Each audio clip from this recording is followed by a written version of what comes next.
நீதி வழங்கும் போது அண்ணன் தம்பி சொந்தம் பந்தம் பணக்கார ஏழை எதையுமே பார்க்க கூடாதுடா. நாயத்தை மட்டும் தான் சொல்லணும். அனைவருக்கும் வணக்கம். அண்ணா பல்கலைக்கழகத்தில் நுழைந்து மாணவியிடம் அத்துமீறிய திமுகவை சார்ந்த அந்த பொறுக்கி புறம்போக்கு பன்னாட பரதேசி ஞானசேகரன் பற்றிய கூடுதல் தகவல்கள் இப்பொழுது காவல்துறைக்கு கிடைத்திருக்கிறது. சென்னை உயர்நீதிமன்றம் இந்த வழக்கை தாமாக முன்னெடுத்து ஜூமோட்டோவாக ஒரு சிறப்பு புலனாய்வு குழுவை அமைத்தாங்க.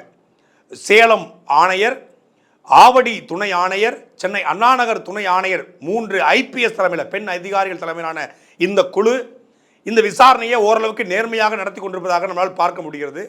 இந்த விசாரணையில் சம்பந்தப்பட்ட பாதிக்கப்பட்ட அந்த கன்னியாகுமரி சார்ந்த பொறியியல் 2ஆம் ஆண்டு படிக்கக்கூடிய மாணவி, அவருடைய பெற்றோர், அதே போல் அன்றைக்கு அந்த மாணவியோடு இருந்த அந்த இன்னொரு கல்லூரி தோழர், ஆண் நண்பர், இந்த 3 பேரிடத்திலையும் கிட்டத்தட்ட 3 மணி நேரம் சிறப்பு புலனாய்வு குழு பெண் அதிகாரிகள், IPS அதிகாரிகள் வந்து விசாரணை நடத்தியிருக்காங்க. இந்த விசாரணையில் மிகப்பெரிய அதிர்ச்சிகரமான தகவல்களை அந்த மாணவி சொல்லியிருக்காங்க.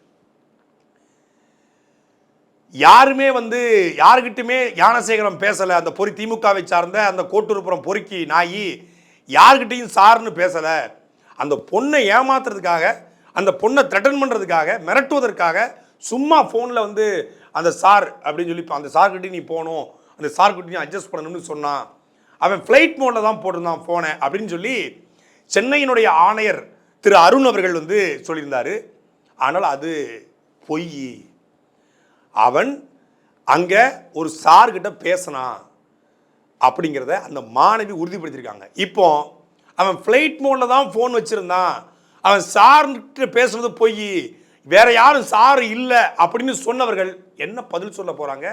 இதுக்கு மறுப்பு தெரிவிப்பாங்களா அப்படிங்கிற கேள்வி இப்போது எழுந்திருக்கிறது. இப்போ நம்மகிட்ட இருக்க கேள்வி, யார் அந்த சாரு? யார் அந்த சாரு? அதிகாரிகளா, அமைச்சர் பெருமக்களா, காவல்துறையை சார்ந்தவர்களா? யாரை சார்னு நம்ம சொல்லுவோம்? சார்னு சொன்னால் அமைச்சர்களை கண்டிப்பாக சார்னு சொல்ல வாய்ப்பு இல்லை. ஒன்று அண்ணன்னு சொல்லியிருப்பான், இல்லை வந்து தலைவர்னு சொல்லியிருப்பான், இல்லை மாவட்டம்னு சொல்லுவான். அப்போ இது தலைவர் அமைச்சர்களாகவோ அதிக அரசியல்வாதிகளோ இருக்க வாய்ப்பு ரொம்ப ரொம்ப குறைவு. சார் அப்படின்னு பொதுவாக அழைக்கப்படுவது யாருன்னா, கல்லூரியில் பணி செய்யக்கூடியவங்க, நம்ம வந்து லெக்சரரு, பிரின்சிபலு, இல்லை டீச்சர்ஸு, இவங்க தான் சார்னு அழைப்போம். இல்லை போலீஸ்காரங்களை சார்னு அழைப்பாங்க. இல்லை வந்து இந்த டிபார்ட்மெண்ட்டில் இருக்கக்கூடியவங்க, அது வேறு வேறு டிபார்ட்மெண்ட் தாசில்தார், இவங்களை கூட சார்னு அழைப்பாங்க. அவ்வளோதான் சார்னு அழைக்கிறது.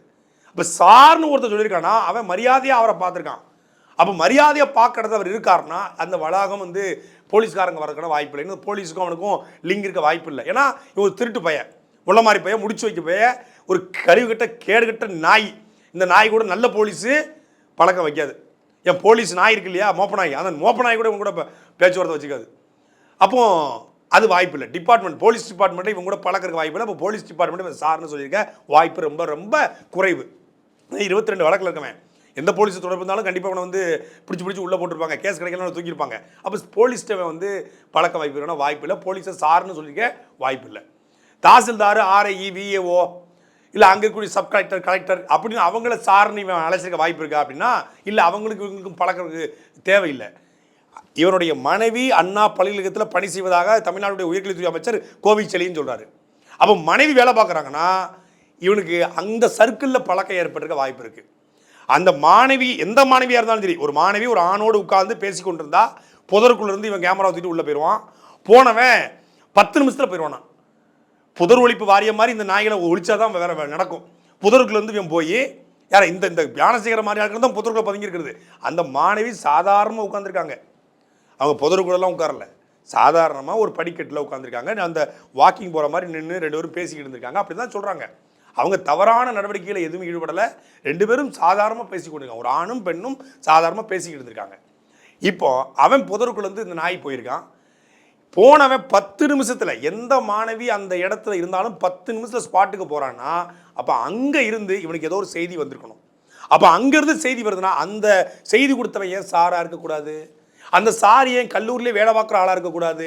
அப்படிங்கிற முறையில் தான் இப்பொழுது காவல்துறையினுடைய புலனாய்வு போய்கொண்டிருக்கிறது. நிச்சயமாக நமக்கு இருக்கிற சந்தேகங்கள், இந்த ஊடகம் சொல்வது, அந்த பெண்ணினுடைய விசாரணை, அவங்க கொடுத்த வாக்குமூலம், இதை எல்லாத்தையும் வச்சு பார்க்கும்போது நிச்சயமாக இவனுக்கு கல்லூரிக்குள்ள ஒரு தொடர்பு இருந்திருக்க 100 விழுக்காடு வாய்ப்பு இருக்கு. அதே போல காவல்துறையோட விசாரணையில் மிக முக்கியமான விசாரணையாக சிசிடிவிகள். அண்ணா யூனிவர்சிட்டியில் மட்டும் 139 சிசிடிவி இருந்திருக்குங்க. 139 சிசிடிவியை கடந்து ஒருத்தன் உள்ள போயிருக்கான்னா அடிக்கடி போயிட்டு வந்தோன்னு தான் இருக்கணும். ஒரு அதாவது இது போக்குவரத்துமா இருந்திருக்கான், புழங்கிட்டு அடிக்கடி புழங்கியிருக்கான் அந்த இடத்த.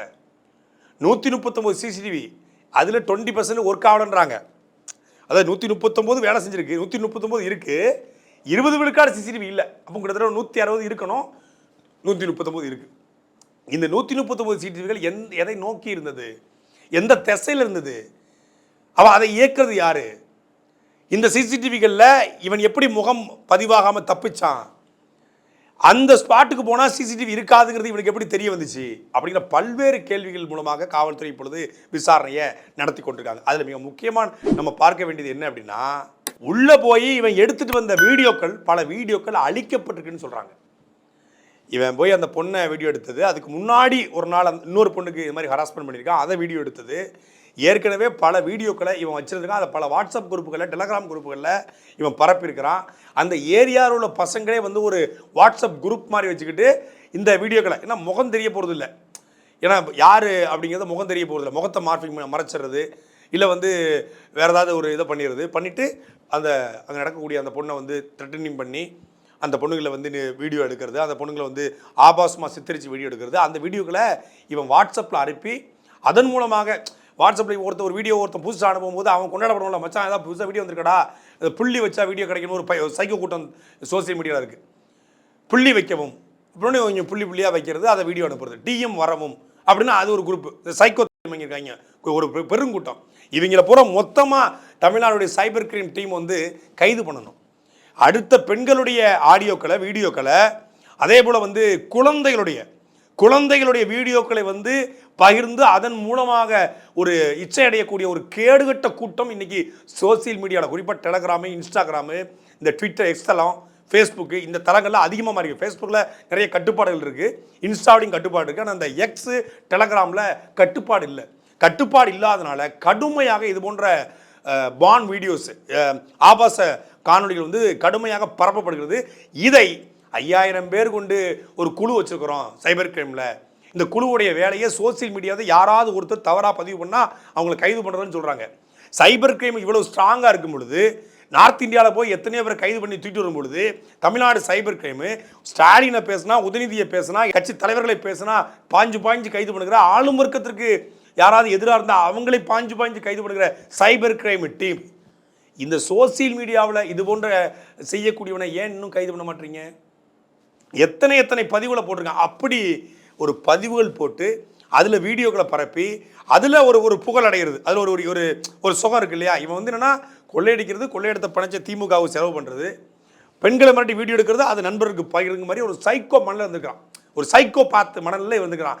இவனை போன்றவர்கள் வந்து சமூகத்துக்கு கேடு, இவன் ஒரு சோசியல் டஸ்ட். இது என்ன மிகப்பெரிய கொடுமைனா, பெண்களுக்கான ஆட்சி, பெண்ணுரிமை நாங்கள் தான் வாங்கி கொடுத்தோம், 1000 ரூபாய் கொடுத்தது மூலமாக பெண்கள் பள்ளிக்கூடத்துக்கு வராங்க, 1000 ரூபாய் கொடுத்தது மூலமாக இல்லத்தரசிகள் வந்து இன்னைக்கு தன்மானத்தோடு வாழ்கிறாங்க, இலவச பேருந்து மூலமாக பெண்கள் தன்மானத்தோடு வாழ்கிறாங்க, அதே அப்படின்னு பேசக்கூடிய தமிழ்நாடு முதலமைச்சர் இந்த 3000 ரூபாயினால் தமிழ்நாட்டுடைய ஒவ்வொரு குடும்பங்களும் நல்லா வாழுதுன்னு நம்பிக்கொண்டிருக்கிற, இதுதான் ஆகச்சிறந்த திட்டம், இது இந்தியாவுக்கே ரோல் மாடலாக இருக்கக்கூடிய திட்டம்னு நம்பிக்கொண்டிருக்கிற அப்பாவியாக இருக்கக்கூடிய தமிழ்நாட்டு முதலமைச்சர் ஐயா ஸ்டாலினுக்கு இந்த அண்ணா யூனிவர்சிட்டியில் செகண்ட் இயர் படிக்கக்கூடிய மாணவிக்கு திமுகவை சார்ந்த அந்த பொறுக்கி புறம்போக்கு யானசேகரன் பாலியல் தொந்தரவு கொடுத்ததும், அது தமிழ்நாடு முழுக்க சர்ச்சையாக மாறியதும், அதற்கு பாஜகவும், அதிமுகவும், தாவேகாவும், நாம் தமிழரும், பாமகவும் போராட்டங்களில் ஈடுபட்டு அவர்கள் கைது செய்யப்பட்டதும், இதுவரைக்கும் யாருமே போராட்டம் நடத்துவதற்கு அனுமதி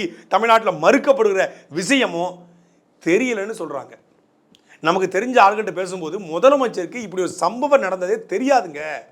அதிகாரிகளும் இங்க இருக்கக்கூடிய ஆட்சியாளர்களும் முதலமைச்சருக்கு இப்படி ஒரு சம்பவம் நடந்திருக்கு, ஒரு பெண் பாதிக்கப்பட்டிருக்கா, இதனால தமிழ்நாட்டு மக்கள் கொந்தளிப்பில் இருக்காங்க, தமிழ்நாட்டுடைய எதிர்கட்சிகள் வந்து போராட்டம் நடத்துது, அந்த போராட்டத்துக்கு அனுமதி மறுக்கப்படுகிறது, சோசியல் மீடியாவில் பேசுகிற பொருளாக மாறி இருக்கிறது, பாலியல் ஜல்சா திமுக, பாலியல் திமுக, பாலியல் முன்னேற்ற கழகம், சேமானியூ ஸ்டாலின் இப்படின்னு ஹேஷ்டேக்குகள் தொடர்ச்சியாக ஒரு வாரமாக ட்ரெண்ட் ஆகிட்டு இருக்கு.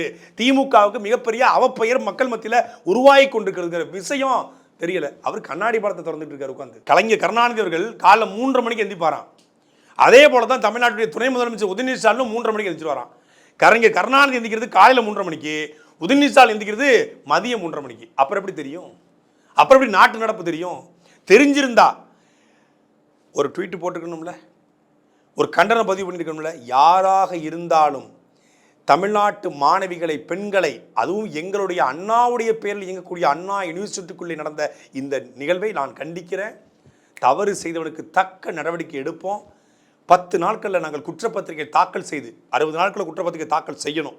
இப்போ இருக்கிற இந்த புதிய சட்ட வரைவு அதான் சொல்லுது. முன்னாடி 90 நாள், இப்போ 60 நாள். நடந்தே 10 நாள் ஆச்சு. குற்றப்பத்திரிகை உடனே தாக்கல் செய்து விசாரணையை விரைவில் முடித்து அந்த குற்றவாளிக்கு சரியான தண்டனை வாங்கி கொடுப்போம். அந்த சார் எவனாக இருந்தாலும் தூக்குவோம். Hats off to Udhayanidhi Stalin சொல்லியிருக்கலாம். ஏன் நீங்கள் ஒரு எக்ஸலத்தில் ஒரு பதிவு கூட போடலை? ஏன் தமிழ்நாட்டு முதலமைச்சர் சிஎம்ஓ அவருடைய அஃபிஷியலாக போட வேண்டாம், அன்அஃபிஷியலாக தமிழ்நாட்டுடைய ஒரு குடிமகனாக, தமிழ்நாட்டினை சார்ந்தவராக, திமுகவுடைய தலைவராக, சரி திமுக தலைவர், தமிழ்நாட்டு முதலமைச்சர், எனக்கும் அவர் தான் முதலமைச்சர், அந்த பாதிக்கப்பட்ட மாணவிக்கும் அவர் தான் முதலமைச்சர், யானசேகரனுக்கும் அவர் தான் முதலமைச்சர், எல்லாருக்கும் அவர் தான் முதலமைச்சர். ஒரு முதலமைச்சர் இதை செஞ்சிருக்கணும்ல, ஏன் செய்யலை? அப்போ இதுக்கு பின்னாடி கூடிய அரசியல் என்ன? உண்மையிலே அவங்களுக்கு தெரியலையா? இல்லை தெரிஞ்சு நாடகம் ஆடுறாங்களா? இல்லை அது அதிகாரிகள் ஆட்சி தானா? இல்லை அது அரசியல்வாதிகளின் ஆட்சியா? இப்படி பல்வேறு கேள்விகள் இப்போது எழுந்திருக்கிறது. அதிமுக முத நாளே போராடினாங்க. உண்மையிலே அதிமுக இந்த விஷயத்தில் அதிமுக நம்ம பாராட்டணும்.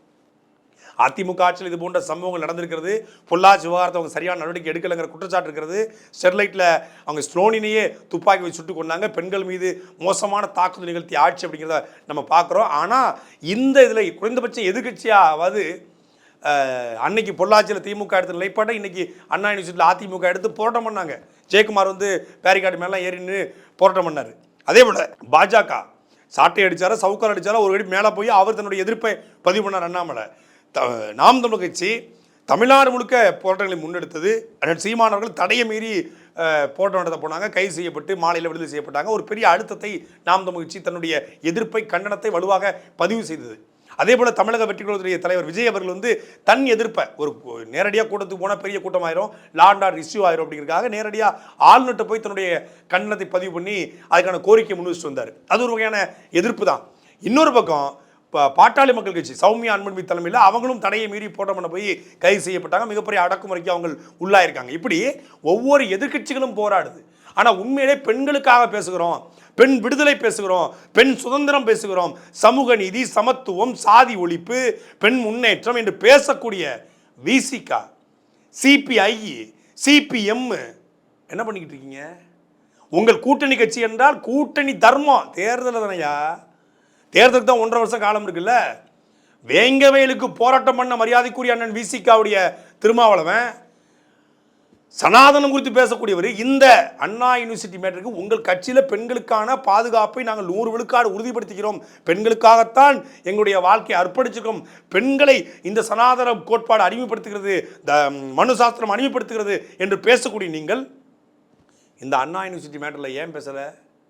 ஏன் நீங்கள் ஒரு ஆர்ப்பாட்டத்தை நடத்தலை? ஏன் கடுமையான கண்டனத்தை பதிவு பண்ணலை? அதே போல் சிபிஐ, சிபிஎம், மாதர் நல சங்கங்கள், கம்யூனிஸ்ட் விஜயலட்சுமியை கூட்டிக்கிட்டு மாதர் நல சங்கம் வந்துச்சு. அந்த மாதர் சங்கம் இப்போ எங்கே போச்சு? இப்போ என்ன பண்ணிக்கிட்டு இருக்கீங்க? மாதர் சங்கம் அண்ணா யூனிவர்சிட்டி மேட்டரில் நிற்கணும். தேசிய மகளிர் ஆணையம் வருது, தமிழ்நாட்டுடைய மாதர் சங்கம்.